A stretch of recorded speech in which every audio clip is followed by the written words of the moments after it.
下，我是真的好久没回来了。哇，你还拉的是我小时候印象中的朝天门。你那么多年都没回来了。我小时候朝天门，小时候在批发市场。对。空中道路3层，飞机、索道与轻轨，地面3层马路，水里跑着轮船。欢迎来到8地城市大重庆。高架桥上，星星骑着机车在车流中穿行。穿楼而过的地铁把圆圆送到她要去的地方。女孩子就是不放过任何一面镜子。啊，扭过头。出租车上的肖战感受到了回家的放松。我们的3位主人公在城市的不同维度穿行。骑的时候，天天在流过说换乘。我有一天就是挤3号线的时候，被挤到那个玻璃门的边框，然后下面就是那个，下面就是嘉陵江，然后你就被贴在那儿，然后就恐高的人就会犯晕、脚软，但真的很漂亮。我记得以前大家跟我说啥子苍蝇馆馆、苍蝇馆馆。对。哎，明儿早上我来带你去吃重庆小面，你吃了那个味道，你都感觉回味无穷啊！你吃干点加个煎蛋嘛。或者是哎哇，都是干点加煎蛋哇。对。口水都流出来了。明天早上我都来接你。可以，没得问题。好的。凌晨3点起床，4点煮面，油辣子、花椒粉、花生碎、小葱、香菜、芝麻酱备上，等待最早一批出租车司机顾客。小面店老板和他们的第一波顾客唤醒了重庆。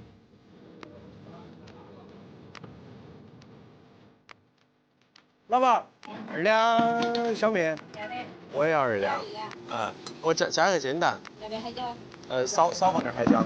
为了能吃上记忆中的板凳面，肖战起了个大早，趁天没亮，跟郑师傅一起过来。起硬点喽。啊，我也要吃点吃。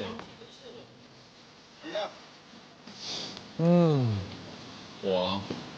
他那家面还是可以，我们平时早上基本上都在那儿吃。一般那个店儿几点钟开吗一般3点钟。3点钟就开了。哎，我只开到下午2点半了。那还是多吃点。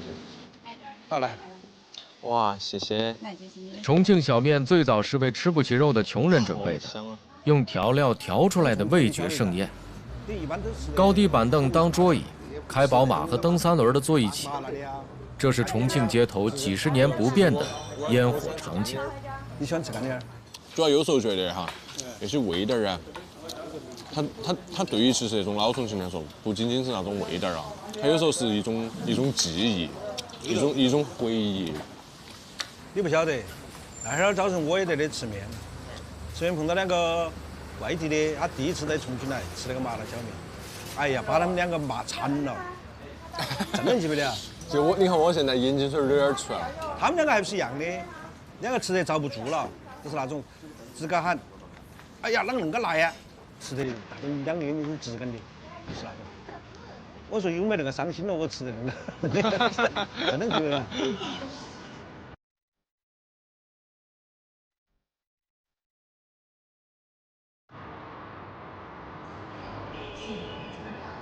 23岁的圆圆是古老的相声行业里一名年轻的从业者，重庆本土曲艺剧团原声社的元老。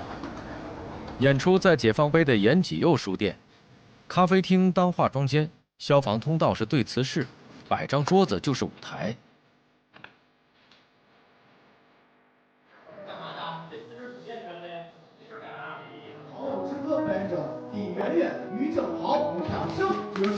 圆圆是少见的女相声演员。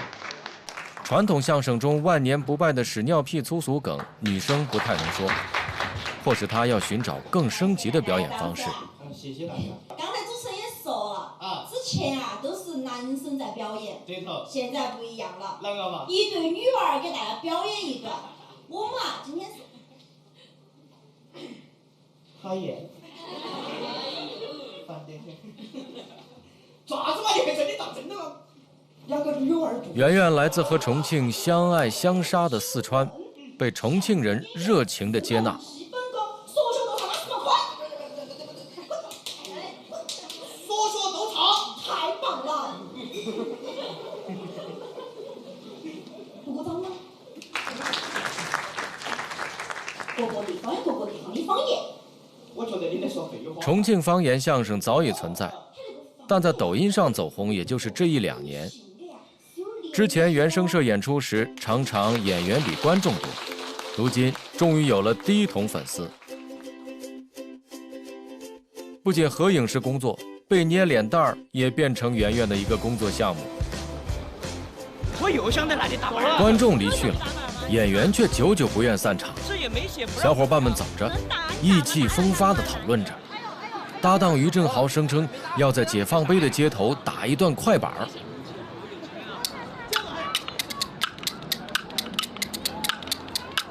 我给他丢两毛，丢2毛，来，记得捡哦，记得捡。你看后面少哥哥眼神不一般，看到没？看到了。少哥哥眼神很不一般，准备把他抓走，随时准备抓走了。你看，来了。哦，你放个碗，给你打上来。去，这个相声好比伸手不见五指。这是20多岁才有的激情。演出没有散场，因为梦想已是生活的一部分。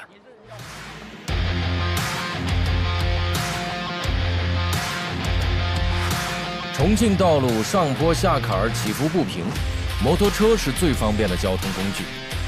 辉煌时，重庆造摩托占据全国半壁江山，称霸东南亚。重庆也因此被称为摩托车之都。机车发烧友星星最喜欢跟一帮老友一起呼啸上南山。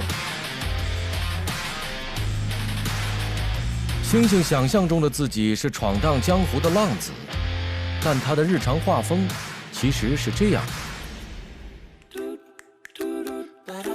造型霸气外露的星星，其实是个典型的重庆耙耳朵。我可以说那一辈子我都没给别人梳过头。他对自己在家里的定位就是个勤务兵。真的，你看我那个光头需要梳不梳嘛？哎呦我的天哪，整烂了！2块，对不起你，我把你的棱角膏整烂了。哎，你看你想吃啥子个？快点吃嘛！讨厌。你是啥子吃法？每一个吃2口都扩大点了。吃嘛，吃完呀，你吃剩下的都是我的。我每天早上吃啥子，取决于你吃了些啥子。来，哎，过来，不要跑。行啊。嘿。 43岁的星星曾留学巴黎，现在是一家广告公司的小老板。那个是胡子油，别人来说噻，嘴上无毛，办事不牢。好，现在就希望第一有点胡子吧，别看起来可以得到信任。现在整了一脸大胡子过后，都成了个麻烦事了。现在都没养保养，不然的话那个胡子太脏了哇哈，都感觉没办法出去见人的。别被星星的粗犷欺骗，其实他是个精致的糙汉。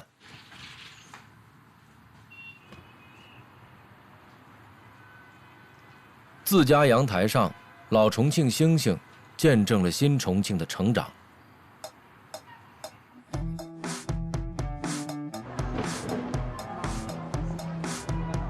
七星岗不叫七星岗，叫七星岗。为了准备年底的封箱演出，圆圆和于正豪来老城区寻找重庆老故事。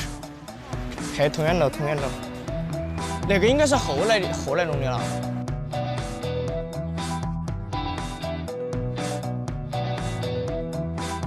我们要去出去门是不是？啊，走吧，我们去。所以老重庆5城原来都是渝中半岛那个来的嘛，它就是那个追来就相当于。一会儿打个板吧，不然打个卡，打个板。勤奋的于正豪又开始打板，哎，但却是圆圆遇到了粉丝。人生啊！ 是，哎呀，不，别，过来就逛一逛这些景点，就逛一逛这些老城墙啊，然后就找一找历史故事，然后就写素材。咋还有粉丝？我今天没画。重庆古城门9开8闭是参照9宫八卦布局。如今许多城门已不复存在，但八卦迷宫却成为了城市特质。哎呀妈，老黑了。在山城。 问路是刚需，因为重庆是个让导航暴风哭泣的城市，经常导航说到了，你离目的地还有3层高架桥。那行号的了嘛？有吧？那里面都有。谢谢。在山城迷宫中，有许多虫洞般的通道连接不同维度，随便一个不起眼的入口都能把你带到另一个高度。来吻下呀。最后一站是朝天门码头。你还 OK 吗？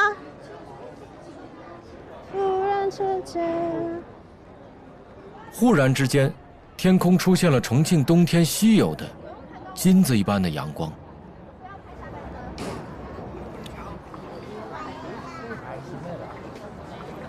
外地人来重庆的话，可能更多的都是看重庆的那种奇观，对，就是那种高低起伏的东西，你们在外地看不到。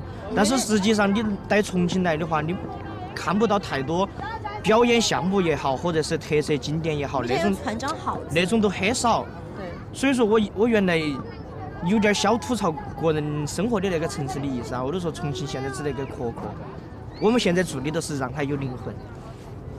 哎呀，把你说很高大了。我们现在做的事情都是让那个壳壳有灵魂。哎呦，这个。朝天门是重庆历史上最大的码头，它的外形犹如一艘乘风破浪的巨船。在过去的几百年间，溯江而上的外地人经过漫长的航行，看到巍峨壮丽的朝天门，就知道一个大码头到了，将有一个更大的舞台等待着自己。这边老的跟新的相汇合，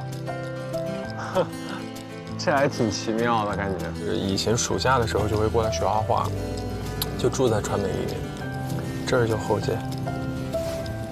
哇，好久没来了，我都有好多年没有来过了。有一段时间说老川美要拆了，全部搬去大学城，其实还挺伤感的。交通茶馆，你看交通茶馆还在呢。这以前还是个网吧呢，我还在这上过网，真的过得好快。胡记蹄花汤也特别好吃，每次来都要吃，现在还排队。以前我就在这上面的一个画室复兴楼，就是我说的这上面有上百家画室吧，应该都在这里面，太吓人了。没变，其实这条路还是没怎么变，还是这个样子。对于少年时期的肖战，进入黄觉坪，就感觉进入了梦想开始的地方。修车，星星只来大渡口猫鼻梁找七哥。七哥，修警察的车吗？可以啊，这儿成了特约维修店喽。这儿也是他们三脚猫胯子群的据点。开始右转的时候有点叽嘎叽嘎响。刹车来响不响嘛？刹车也要响，但是没那么恼火的了。你装那个确实好看，你手上都看起像个玩具车啊。七哥听声音就能知道摩托毛病出在哪儿，是本地许多警察修机车的不二人选。才追得到。哎呀，看起好乖。星星看到一辆跟自己同型号的胯子，有种英雄见英雄的兴奋。这是两台富尔，两兄弟相见了。好舒服。啊，他改了握把的，改了个老握把。哎呀，安逸安逸。哎呦，还改了音响的哦。那是个香罗主义。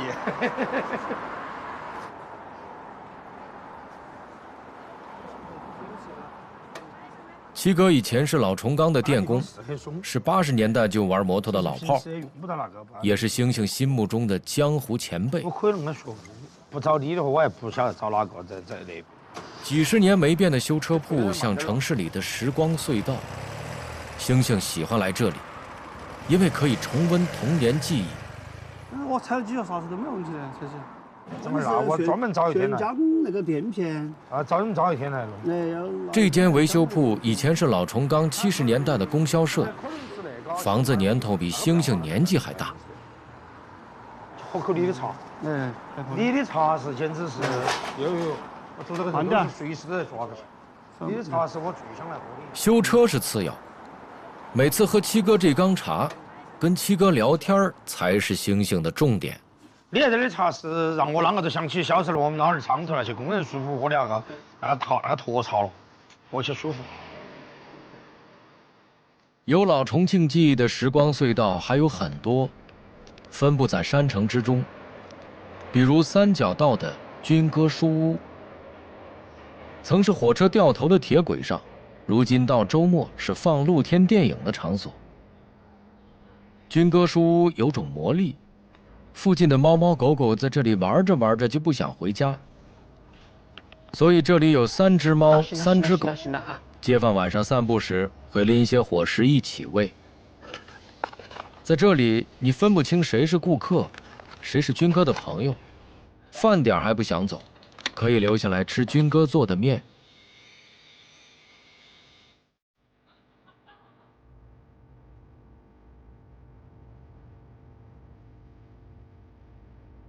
傍晚时分，肖战走到了军哥书屋。哇，你好，你好，你好，你好！看到那个地方好神奇哦。可能那些门牌你应该很熟悉里面，反正包括小水池、黄浦那边的18梯呀。啊，18梯。那里西路头。啊，所以说西路头的都是收集回来的。对对对，它实际上也是个地名，也是个重庆一个历史一个建在。来，看那个，你肯定对那个很了解里面的方言。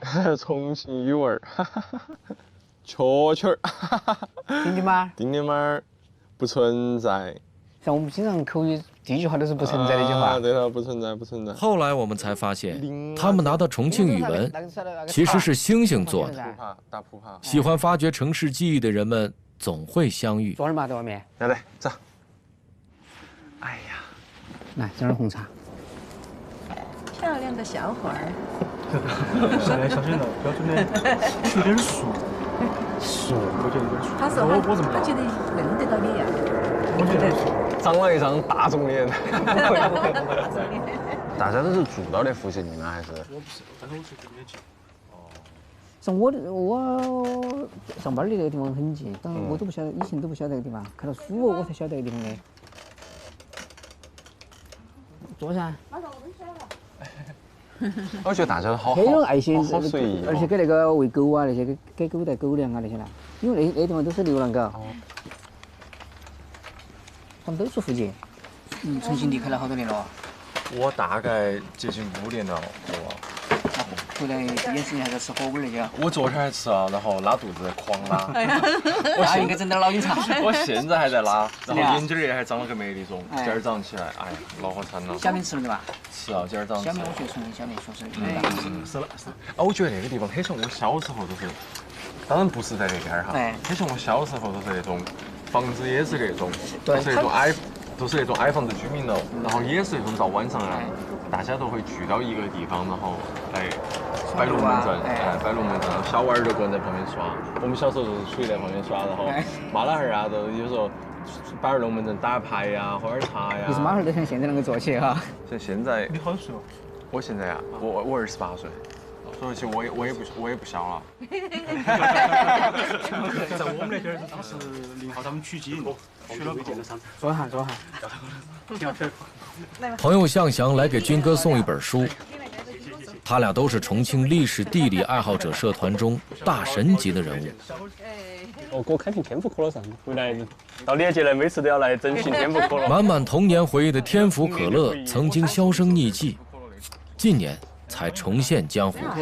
想到那个，看一下我的那个开单，可以看一下。哎，那个还是个烤火盆儿。可以。马上我来整哈。我跟你一起。哇，我记得我小时候我们个人在外面都是野粑粑上面生火，然后烤红烧。讲究那个油火很香。不存在。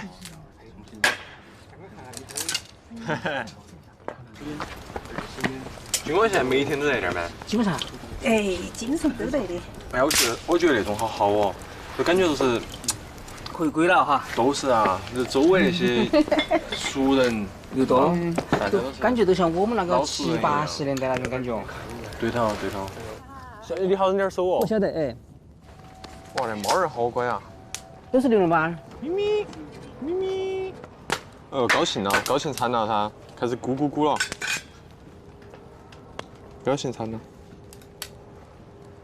了，咪咪。当时你们渝东那边住的时候，对哪些东西最感兴趣？其实我们也是靠到江边啊，比如说晚上放学呀，这些江边去谈水啊、游泳啊，然后有防空洞啊，也在那边耍。我记得防空洞，我小时候的时候，其实都是一个现在人的纳凉的一个地方。只要路过防空洞，哇，那个风，就是那种凉风刺骨的寒冷。它整个来说，防空洞在渝中区的时候，包括那个啥子医院呐、后头学校啊，包括工厂，全部在里头。所以说，在那个13年的时候，整个重庆人口只有42万，但是防空洞所能容纳的人口是44.5万，所以整个来说都是一个地下城。所以很多都不晓得，原来我们小时候都喜欢装防空洞。哇，那个好带感哦，那个感觉。都是啊，有点那种地下城与勇士的感觉。而且还有那个里头的故事很多，我感兴趣的话，明天都可以一起去走一下。可以。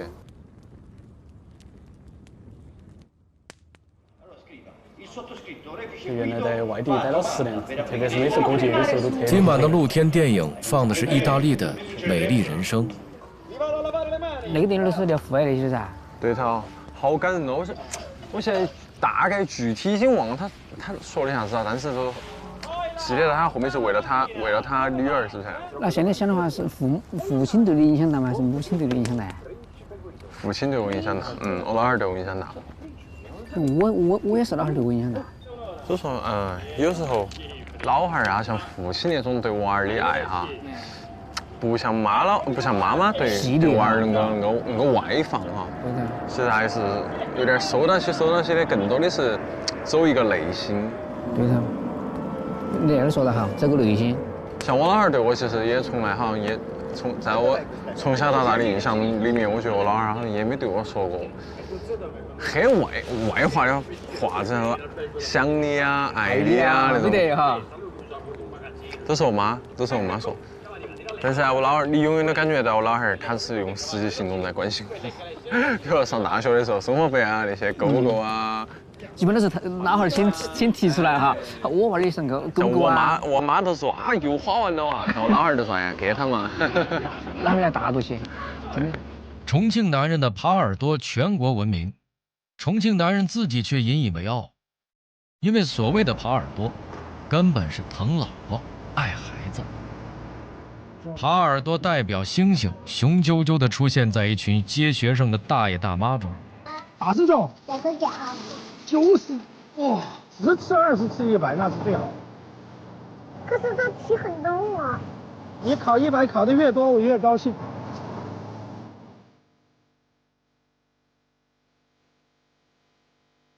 底下，海底，杆，栏杆。栏杆是指的栏杆，不是蓝颜色的杆。嘿嘿嘿嘿。1、2、3、4、5、6，什么乱七八糟的？还有你们那些题啷个出的？这都是无厘头题，全部是些。你啷个算出每一户的人来的？辅导作业的温馨时光没有持续太久，很快，星星因为出题的不严谨，开始生气较真儿。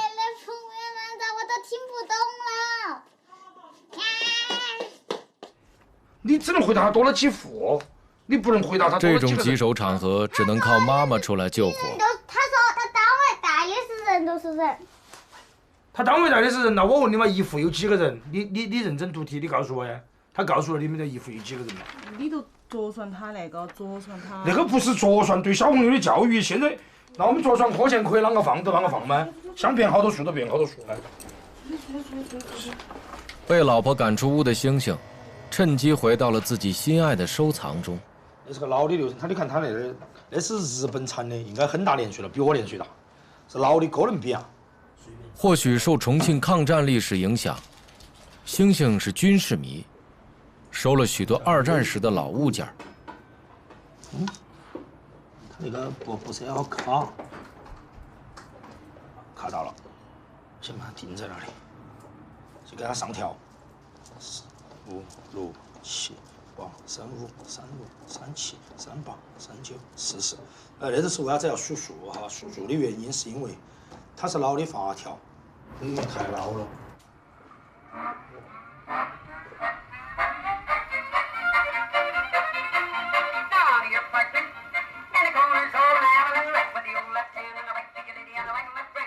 这张几十年前的唱片，居然还能唱出2战时美国的流行曲。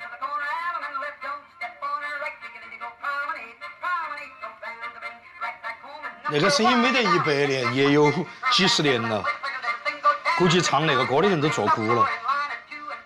那个是我收藏最得意的一个，开始在动了，就可以开始拍了，啊，就那个就看到外面就可以。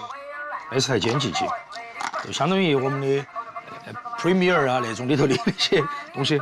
这里有个很老的一个间谍机，间谍相机，是因为我遇到了，我觉得太漂亮了这个机器。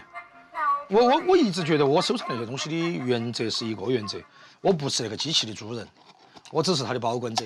今后还有可能还会到别人手上去，啊，到别人手上的话，这个东西传下来都不得了的，那都是人类智慧的结晶，你不管它是为啥子，那个声音听起都特别舒服。有的时候我一个人的时候，我会把那个东西摆一地，慢慢看，那种有点儿，你看过《魔戒》里头噻？那个小妖怪看到魔戒的那种感觉，那个时候我的表情可能我在想的话，可能很贪婪。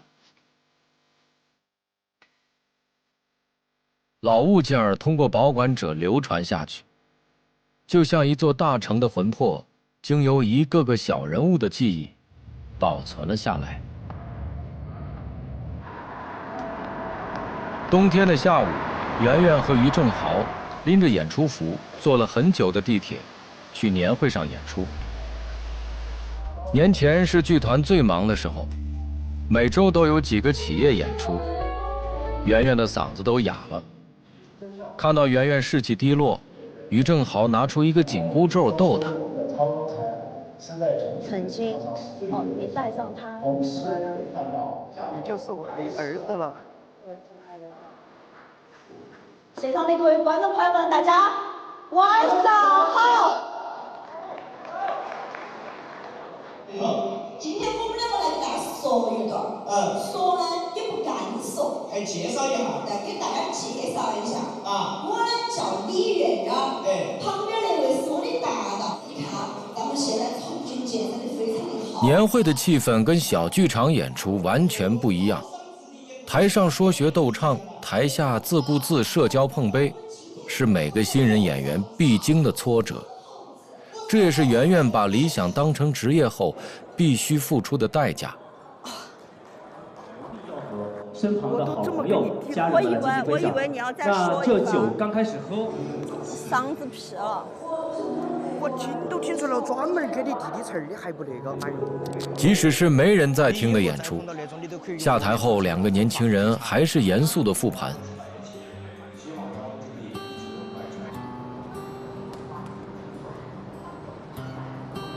演出结束，圆圆坐地铁回家，脱下演出服的她露出疲倦的神态。轻轨夜晚搭载的大部分是像圆圆一样疲倦加班的本地人，肖战也曾是他们中一员。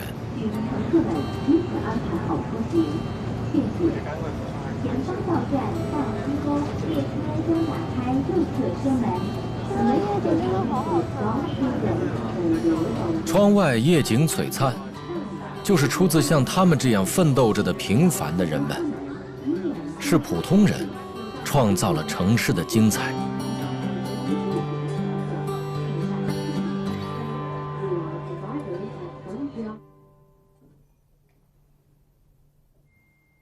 鞋还来不及脱，就倒在床上睡着了。晚上他还有一场直播，这是日常工作的一部分。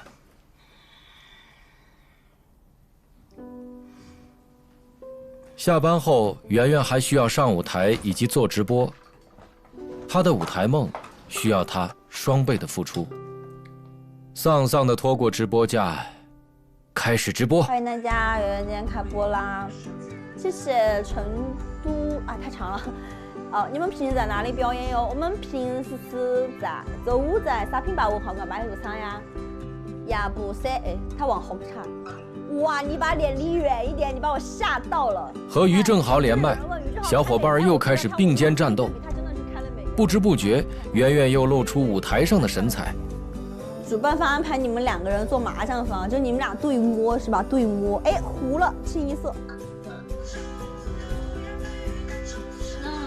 在老家，圆圆的同学已经开始结婚生子，但在重庆这座大城，像他这样的年轻人才刚刚站到了起跑线，苦涩与甜美并行。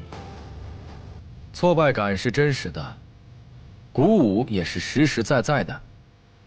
说重庆在推着我成长的圆圆，和重庆这座城市一样年轻。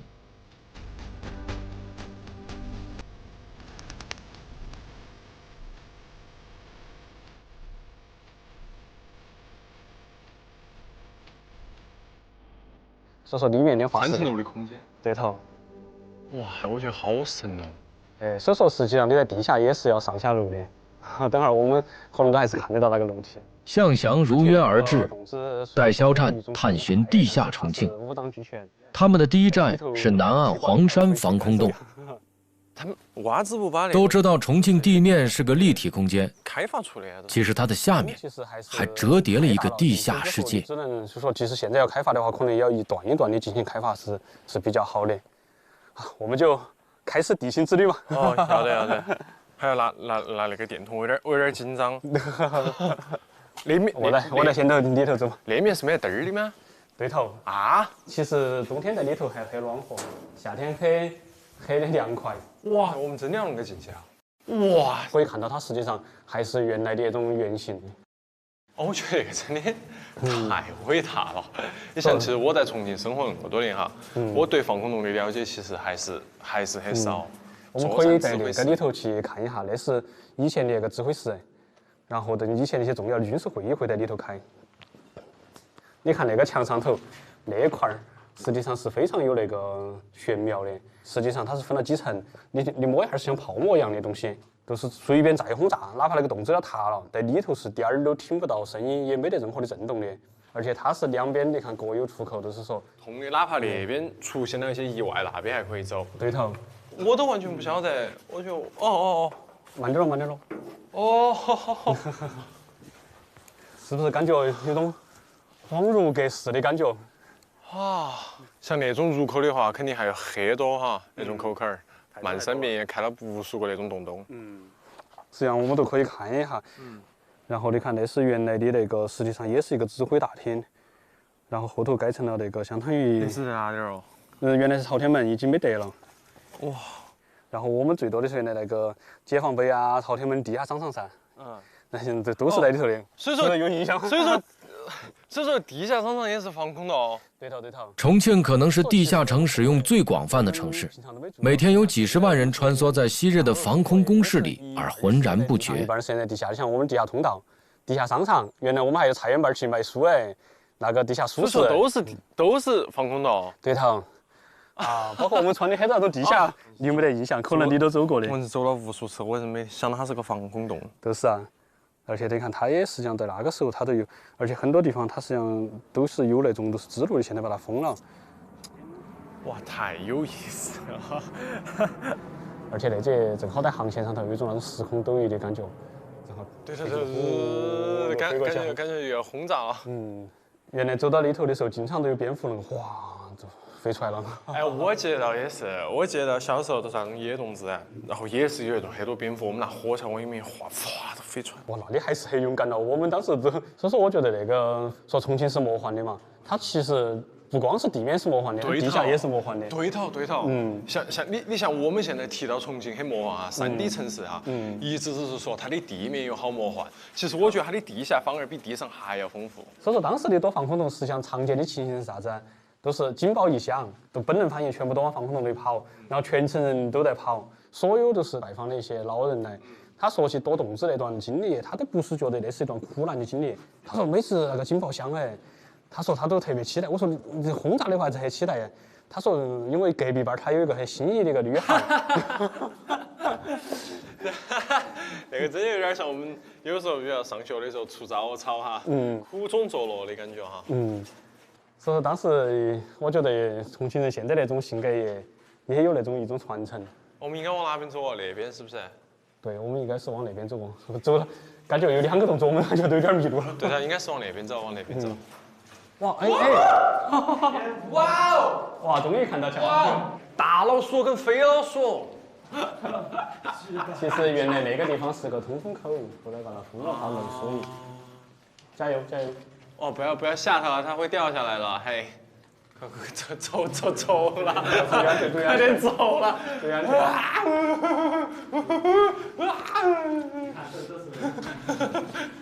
看那啥子？跑！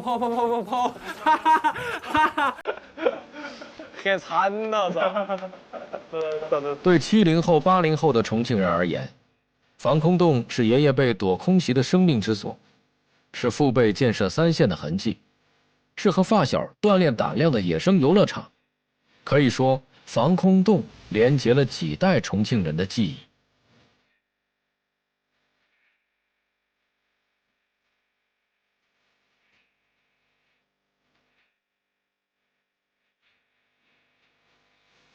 酒窖、茶室、家具城、地铁通道、加油站、火锅城，昔日的2战工事改头换面，完美融入现在的生活。所以老人们爱说“无地下不重庆”。当你站在重庆最繁华的街道时，脚下也许就是一个宫殿的入口。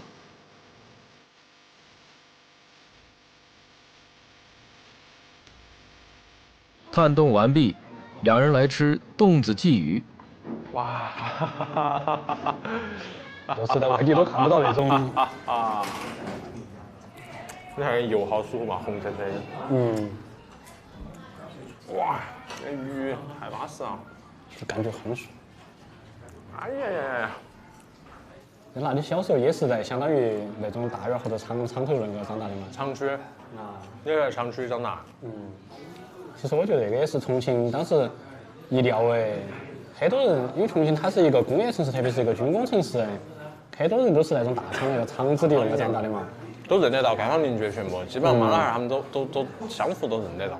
哇，重庆的鸳鸯锅，就像你那炙热的灵魂，神经病。别的城市的鸳鸯锅是太极，你好，我怕那根门。重庆的清汤锅是一个渺小的同心圆，诉说了清汤被歧视的一生。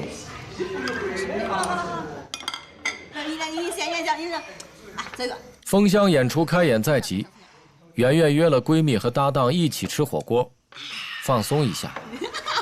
没有跟上，神经病，没跟上，跟上节奏的吗？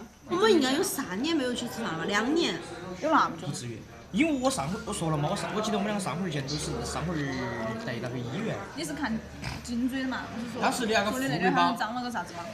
当时说那个妇女包你说你颈子不舒服，都是那么，真的。结果都是说的肉多了。朋友已经1年没见面，相互挖苦起来还是这么知根知底。你他妈半夜三更我送的你们2个，你还记不记得当时我们填那个相声有新人的报名表的时候你写的啥子？我说因为我想红，没有忘了，我说因为啥子？你还写了一个证明女的也可以说相声。对啊，证明女娃可以说相声，还有一个想让我妈认同我。男娃儿一般屋头管得没得那么严。等会儿。你是啷个说服你妈那会儿的？我妈现在也没有说好让我放心，哎，经常会念我喊我回去，偶尔也不经常，不能说经常。我妈又不好意思说伤我，我妈就问我说很委婉问我说，你好久回来哦，你好久忙完。妈妈想让圆圆当老师，圆圆让妈妈等自己3年。我觉得我累虚得很。直到去年，她在抖音有点红了，她的舞台梦才变得真实了一些。我从小到大都很听我妈妈话，我好像从小。我妈让我考重点班，我就考了重点班；我妈让我考2中，我就考了2中；让我考民中，我就考了民中；让我考师范，我的6个志愿全部填的师范。我高考志愿都不是按照我自己想法填的，就是家长让我填的师范。所以到了后来之后，觉得成年了就可以不听妈妈的了，就可以自己想做些自己事情。妈妈的话就不用。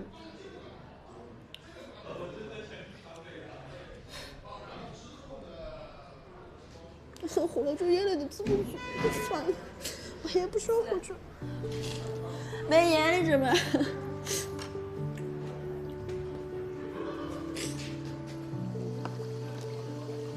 我久了，我都很想哭。大家都很喜欢我，点头。嗯，脾气很好，性格很好。你把个人都说笑了，我没话的了。脾气很好，性格很好，很会照顾人，全天下最优秀的人呐。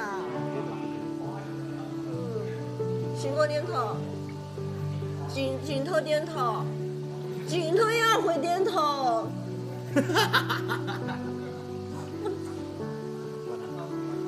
要不是你太贵了，我给你砸了，我跟你说。圆圆在解放碑演出，附近就是像大船一样的朝天门码头。这座乘风破浪的城市，给了这个外地年轻人无限的可能性，给了他无限的希望。2块的小票我们要掐点儿。晓得。拿点嘛。2000块的小票，那以前是老爷住的地方。周末，星星一家去老重钢改造的工业博物馆玩。妈妈的老爷也住那点儿。啊。爸爸的外公也在那点上班。星星和妻子都是老重钢的长子弟，小时候可能还一起在职工澡堂子里洗过澡。吵，但是原来那个地方是最繁华的地方。什么叫繁华？就是很热闹，下了班儿卖包子啊，卖油条啊，卖饭呐，大家在里头买菜呀、粥啊，商店啊，都在那点儿。原话以前爸爸妈妈洗澡都到那儿来，那个下头来洗澡。爸爸小时候那儿来洗过澡的，说不定那阵还遇到过妈妈的。那个地方小，你看那个高炉。那你们不是工作才认识的呀？是工作认识，但是小时候我们在。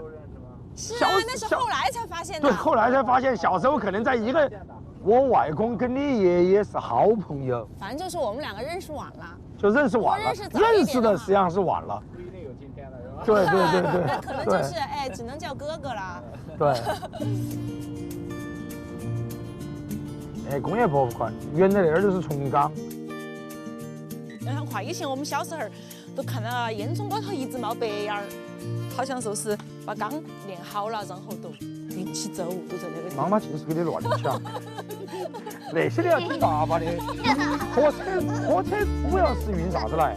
运煤炭和运。你看那儿站那个工人，他戴了一个那个像爸爸那种帽子，是怕太热了烧到起后背。戴那个眼镜，那个眼镜是个墨镜，因为那钢水很亮噻，容易把眼睛刺伤。对，他在吹啥子？对，他在吹鸡腿。吹玻璃，哎，快来看！我跟你讲哈，我们屋头哪个开得来？奶奶开得来。奶奶和爷爷都开得来那个机器。那个大炮枪你不喜欢看就算了，摩托车你要不喜欢看，我这车比较酷了。哎呀，跟你说不喜欢就不喜欢嘛。那些东西我们都用过的，你看妈妈小时候的手风琴都是那种，哎，真的是。那这块看我小时候的手风琴。没哪样东西没得。真的是没哪样东西没得。然后我给你讲个有个东西，那个是与吃有关的，你过来看一下。你喜欢喝可乐噻？你想喝可乐噻？爸爸妈妈小时候呢，没得噻，可口可乐也没白吃可乐。是天府可乐。天府可乐那是重庆人自己的可乐，那像时光机一样。爸爸像2个小的时候就做过的，他调到江河江的调到江高点，从那边那个岸上一直给他做过去。那天我带你一起坐索道嘛。我们从小生活在这个，你看外头那个火车，都是那些爷爷造出来的。是开爷爷的手。那些爷爷还是很能干的。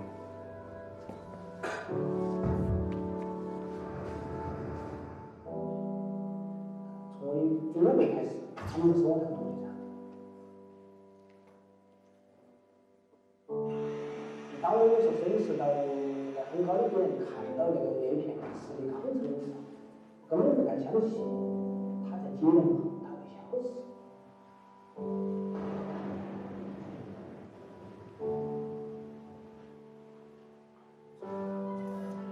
所以这个城市真的是无法用一个词语来形容它。如果硬要我想的话，我觉得是一个复杂的城市。反而我不会用网红城市来形容它。网红城市概括不了它。我觉得重庆它是一个很有自己内心的那个核在的一个城市。回重庆，你要说有什么特别开心的也没有，其实就是一种回家了的放松感。啊，我也喜欢这里的每个人呢，我觉得他们都很真诚，都非常有自己的特点，就是特别的豪爽耿直。在重庆的最后一晚，肖战去坐长江索道，往下俯瞰，沉静的老城区和新起的高楼杂糅，魔幻的被压缩在同一个时空。所谓网红的背后，是一个城市悠长的底蕴，憨直倔强的精神。我从大一开始就加表演团，然后误打误撞开始说相声，然后特别是当第一次站上舞台之后，就觉得就想一直说下去。老子天生就属于舞台。年度封箱大戏上，圆圆和小伙伴们唱起了城门谣。重庆我待了4年半了，这个城市其实很热情，哪怕是陌生人，大家对你的热情度其实也挺高的，大家也像家人一样，所以就不想离开重庆。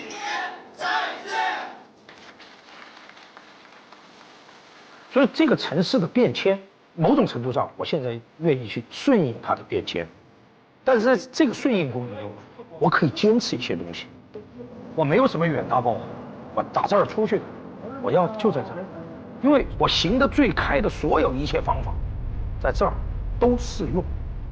要说的好多，但是可以把它归结一个，我得意，我打哪儿我都很得意，说我就是重庆人。星星和好友去他们收藏的另一个时光隧道，一个地下通道里的老茶馆。你说这是一帮江湖上的游子吧？我得意，我乐意，因为我爱这个城市。大众对我的认知其实就是一个看起来可能文文静静的这样一个，但是其实我骨子里面其实是很重庆人的那个性格，其实特别刚烈。当我如果在外地听到有人说重庆的不好，或者是在我面前有吐槽的话，我就会很愤怒，或者是很义愤填膺的告诉老师，重庆就是很好。重庆是一个复杂的城市，它有一种朋克未来感。你可以看见它的一山而建的高楼，非常的魔幻，桥梁交错而建，轻轨拔地而起，在楼里面穿过去穿过来的，你会觉得哇，这个城市太梦幻了。但是一个拐角，你会看见大家就聊天、打麻将、打牌，小孩就是在那儿欢声笑语，特别的质朴。然后你还会看到喝着酒、光着膀子的年轻人，满头大汗，吃着小龙虾，吃着火锅，大声的吆喝、划拳、喝酒，火热的那种气息。重庆女婿老刘靠一手地道的重庆火锅征服了本地人。新年将至，军哥向老街坊赠送春联儿。在这个变化的时代，固执地延续着老城区的人情味儿。留学法国的四毛在百年山城巷里开着一家小吃店。风光摄影师张坤坤像一匹独狼，出没在重庆最高处。